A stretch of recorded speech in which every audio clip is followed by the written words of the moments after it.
إبراهيم إعادة للمقطع الأخير المقطع رقم 24 السلام عليكم ورحمة الله وبركاته সম্মানিত ভিউয়ার্স দর্শক শ্রোতা মধ্যে আমরা 24 নম্বর ভিডিও ক্লিপ আলোচনা করব জাইনাব বিনতে খুযাইমা রাদিয়াল্লাহু তাআলা আনহা নিয়ে। মহানবী সাল্লাল্লাহু আলাইহি ওয়াসাল্লামের একজন স্ত্রী, তিনি রাসূলুল্লাহ সাল্লাল্লাহু আলাইহি ওয়াসাল্লামকে তাকে রাসূলুল্লাহ সাল্লাল্লাহু আলাইহি ওয়াসাল্লাম বিবাহ করেন 31 হিজরিতে। ইবনে সাআদ তাবকাতে উল্লেখ করেছেন। তার পুরো নাম হলো জাইনাব বিনতে খুযাইমা বিনতুল হারিস বিনতে আব্দুল্লাহ।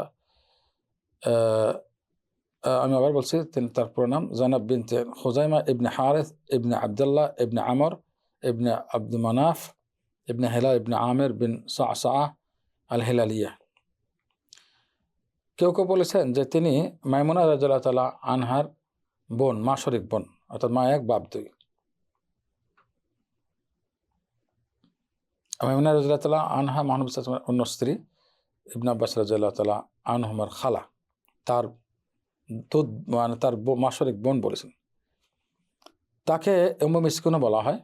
তার অত্যাধিক দানশীলতার কারণে, জাহেরি যুগে অত্যাধিক দান করতেন এবং দানশীলতা উদারতার কারণে তাকে মিসকিনদের মা বলা হয়।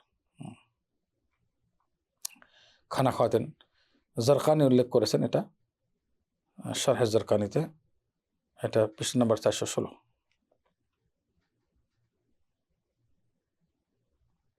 তো তিনি প্রথমে বিবাহ করেছিলেন আব্দুল্লাহ ইবনে জাহাশকে। তো উহুদের যুদ্ধে তিনি যখন শহীদ হয়ে যান, অতবার রাসূলুল্লাহ সাল্লাল্লাহু আলাইহি ওয়াসাল্লাম তাকে প্রস্তাব দেন বিবাহর এবং তিনি রাজি হয়ে যান বিবাহের প্রস্তাবে। এবং মহানবী সাল্লাল্লাহু আলাইহি ওয়াসাল্লাম তাকে রমজান মাসে বিবাহ করেছেন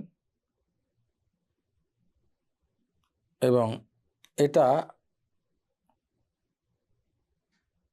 হাফসা রাদিয়াল্লাহু তাআলা আনহার বিবাহর কিছুদিন পরের ঘটনা। সাবুলুল হুদা আর রাশাদ ফি সিরাতি খায়রুল ইবাদ সফা নম্বর 205। রাসূলুল্লাহ সাল্লাল্লাহু আলাইহি ওয়াসাল্লাম তাকে বিবাহ করেন। এখানে আমি আগে উল্লেখ করেছি, তিনি মহানবী সাল্লাল্লাহু আলাইহি ওয়াসাল্লামের সংস্পর্শে বেশি দিন থাকতে পারেননি, অল্প দিনই মারা গেছেন। কেউ কেউ বলেছেন 3 মাস, কেউ কেউ বলেছেন যে 2 মাস, এবং কেউ বলেছেন 8 মাস, এরপরে মারা যান। এই জন্য তার সম্পর্কে বেশি তথ্য এত বেশি পাওয়া যায় না।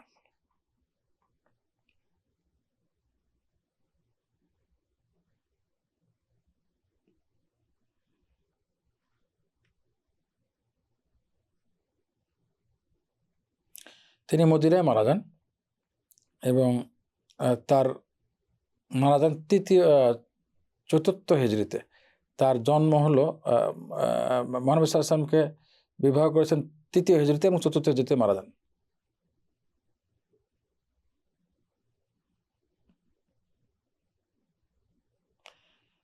তাহলে প্রথমে যেটা বলেছিলাম আমি 31টা হলো মাস, অর্থাৎ মহানবী তাকে বিবাহ করেছেন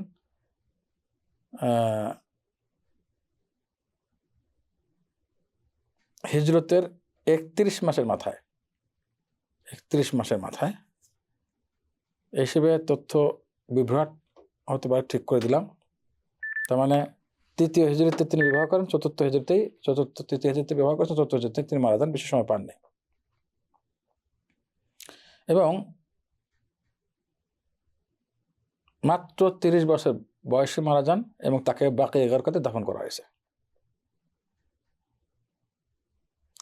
এবং তিনি একমাত্র উম্মাহাতুল মুমিনিন যিনি বাকিয়ে গারকাত উম্মুল মুমিনিন খাদিজা রাদিয়াল্লাহু তাআলা আনহার পরে তিনি প্রথম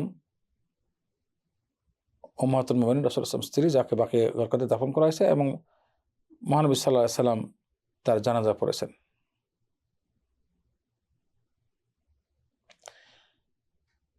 কারণ খাদিজা রাদিয়াল্লাহু তাআলা আনহার মৃত্যুর পরে জানাজার বিধান তখন আসেনি, পরবর্তীতে এসেছে। তিনি একমাত্র স্ত্রী যার পরে মহানবী নিজের জানাজা পড়েন। এই হিসেবে এই কথাগুলো পাওয়া যাবে ইবনে বারের আল-ইস্তিআব ফি মারিফাতি আসহাব 4 নম্বর খণ্ড 1853 পৃষ্ঠায়। আসসালামু আলাইকুম ওয়া রাহমাতুল্লাহি ওয়া বারাকাতুহু।